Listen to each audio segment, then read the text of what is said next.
Obama.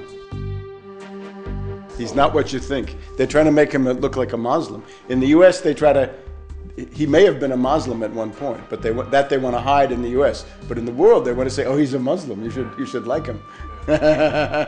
I'm basically a writer. I'm a historian. I've written about terrorism in Central Europe. I've written about George Bush the Elder. My unauthorized biography of George Bush is, I think, a fairly well-known book on the internet.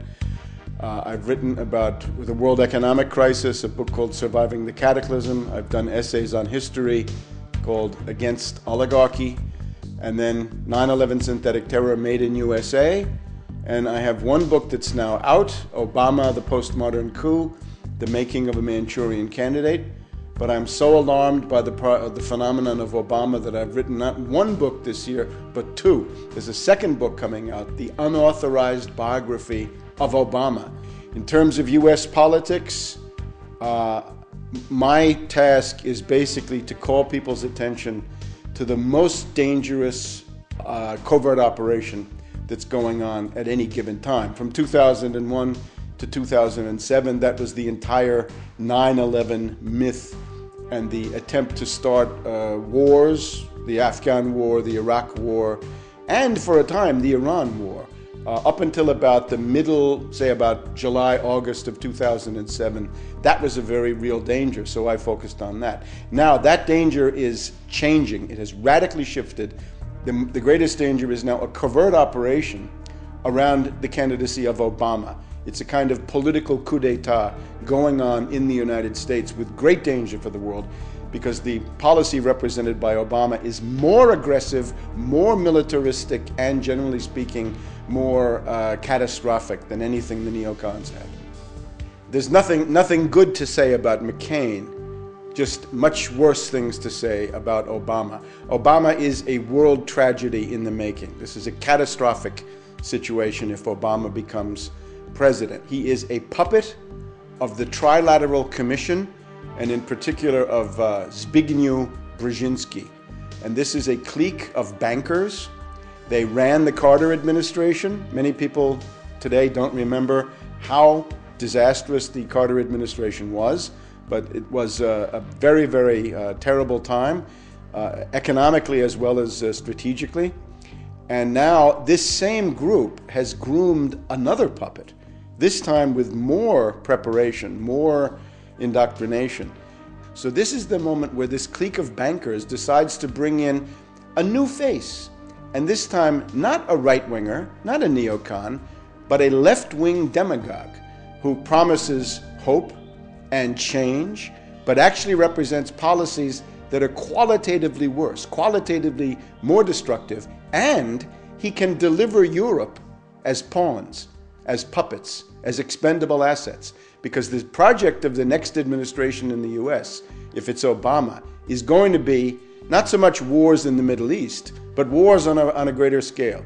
Because Brzezinski says the center of power in the world is not Iran, it's Moscow and Beijing. And therefore, Brzezinski is determined to smash, essentially, Russia and China in the next period ahead in order to let the US-British world domination go on for another 100 years. Now, that's the project.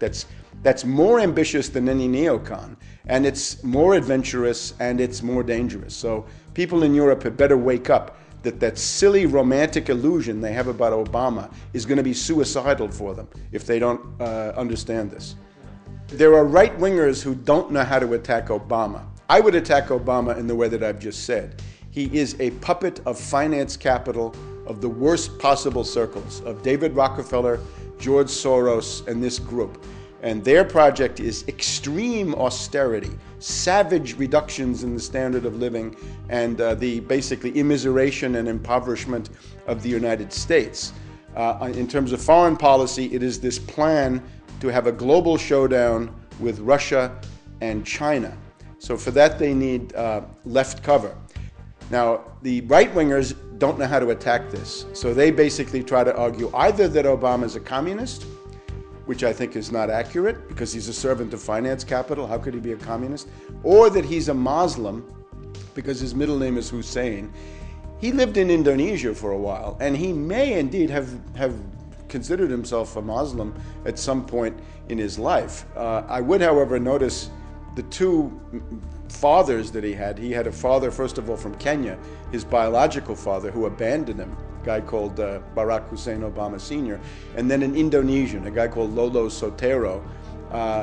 Both of them, it seems to me, were more devoted to Johnny Walker Black Label Scotch whiskey than they ever were to Islam. So I don't think the Muslim connection really makes any sense. But I would add one thing.